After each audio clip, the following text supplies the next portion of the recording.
এই নৈরাজ্য যেমন অন্যান্য প্রতিষ্ঠানে চলেছে, তাদের বিগত সরকার এটা শিক্ষা প্রতিষ্ঠানেও চলেছে।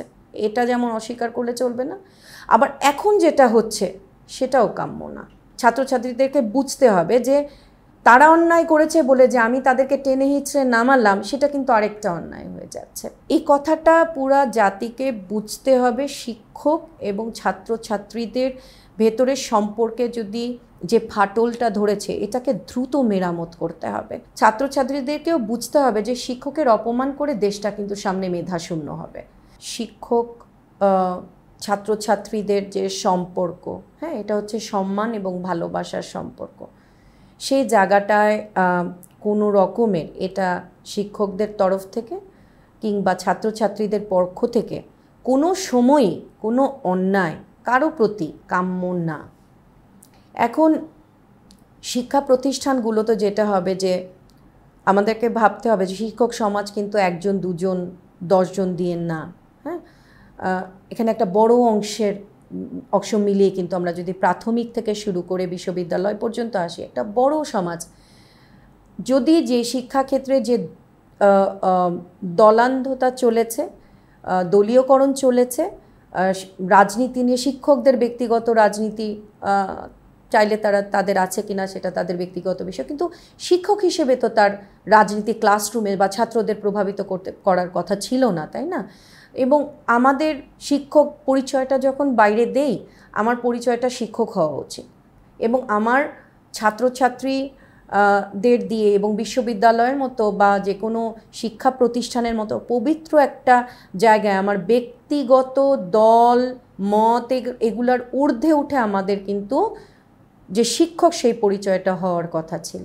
এই নৈরাজ্য যেমন অন্যান্য প্রতিষ্ঠানে চলেছে, তাদের বিগত সরকার এটা শিক্ষা প্রতিষ্ঠানেও চলেছে। এটা যেমন অস্বীকার করলে চলবে না। আবার এখন যেটা হচ্ছে সেটাও কাম্য না। কারণ একটা সময় শিক্ষকের মর্যাদাটা যদি নষ্ট হয়ে যায় না, আমি আবারও বলছি, কিন্তু যারা ওখানে আছেন তারা অন্যায় করেছেন, কিন্তু এই অন্যায়ের বিচার কে করবে? আমি তো হাতে তুলে নিতে পারবো না। এটা তো একটা নিয়ম আছে, তাই না?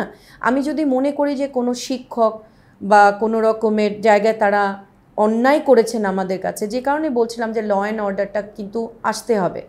তো সেই জায়গাটায় প্লেস চেক করবে, তারা যে অন্যায়ের প্রতিবাদটা নিয়ে কারো কাছে যাবে, সেই জায়গাটা একটু খুব দ্রুত দিতে হবে। হ্যাঁ, ছাত্রছাত্রীদেরকে বুঝতে হবে যে তারা অন্যায় করেছে বলে যে আমি তাদেরকে টেনে হিঁচড়ে নামালাম, সেটা কিন্তু আরেকটা অন্যায় হয়ে যাচ্ছে।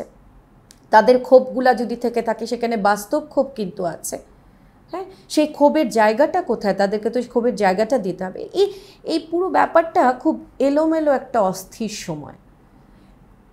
এই কথাটা পুরা জাতিকে বুঝতে হবে। শিক্ষক এবং ছাত্রছাত্রীদের ভেতরের সম্পর্কে যদি যে ফাটলটা ধরেছে, এটাকে দ্রুত মেরামত করতে হবে।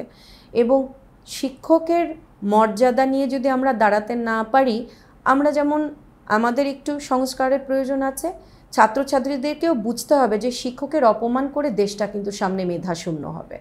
তাহলে তাদের যে এই এত বড় আন্দোলন, কোটা না মেধা, শিক্ষক ছাড়া কিন্তু মেধা তৈরি হয় না। আর অন্যায় তারা করেছে বলে আমিও অন্যায় করব, তাহলে কিন্তু এটা চলতেই থাকবে। ব্যাপারটা খুব একটু অস্থির, অস্বস্তিকর একটা সময়।